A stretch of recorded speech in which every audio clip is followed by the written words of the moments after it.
रउआ लोग सुनतानी गीतकार गायक मनोज तिवारी सोल्जर की आवाज में इस साल के सुपरहिट एल्बम भोला के शहर में, जेकरा संगीत से सजौले बारे संजय सिंह मिकलू, जे सुनल जाता देवचरण फिल्म के माध्यम से। लीही सुनी हमारे एल्बम के अगला गाना भोला के शहर में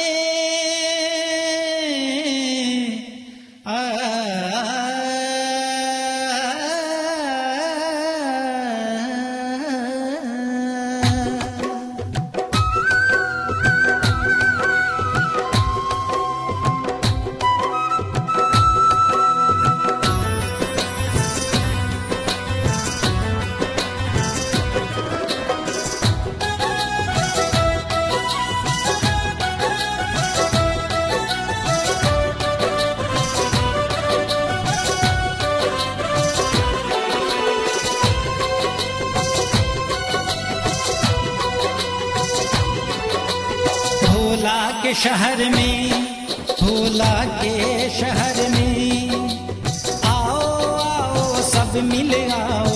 भोला के शहर में, भोला के शहर में आकर अपनी मुरादे पाओ, आकर अपनी मुरादे पाओ। भोला के शहर में, भोला के शहर में, भोला के शहर में,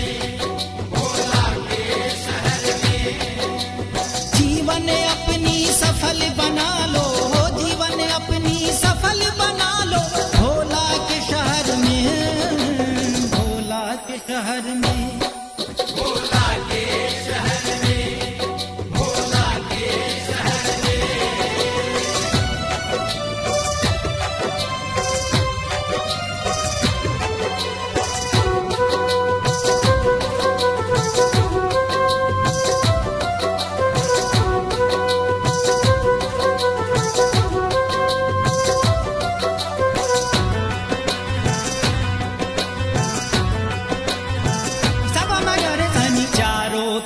है हल्ला हल्ला, चारों तरफ है हल्ला हल्ला।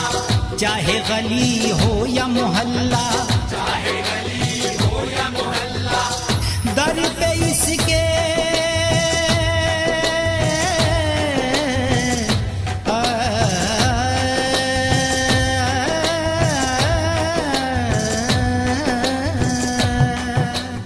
दर पे इसके अमन का फूल खिलता है। सच्चे दिल से आए जो दर पे, तो उसी का दुआ कबूल होता है। चारों तरफ है हल्ला हल्ला, चाहे गली हो या मोहल्ला, चाहे गली हो या मोहल्ला। बिगड़ी तेरी बन जाएगी, बिगड़ी तेरी बन जाएगी। भोला के शहर में, भोला के शहर में, भोला के शहर में, भोला के शहर में आओ आओ सब मिल आओ। भोला के शहर में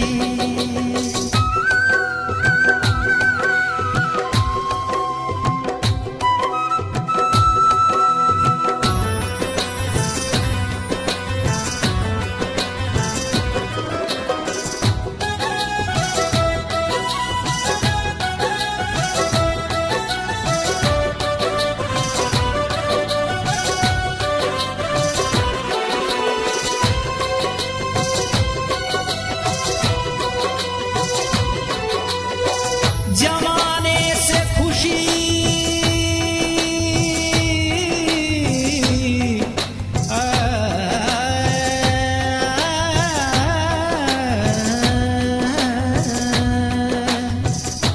जमाने से खुशी तो कोई सताए आते हैं। किसी की जब मुराद पूरी होती है तो कांवर सजाए आते हैं।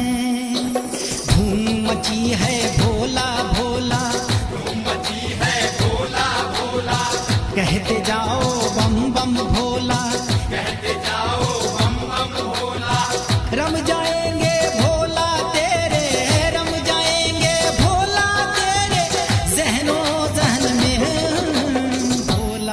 शहर में।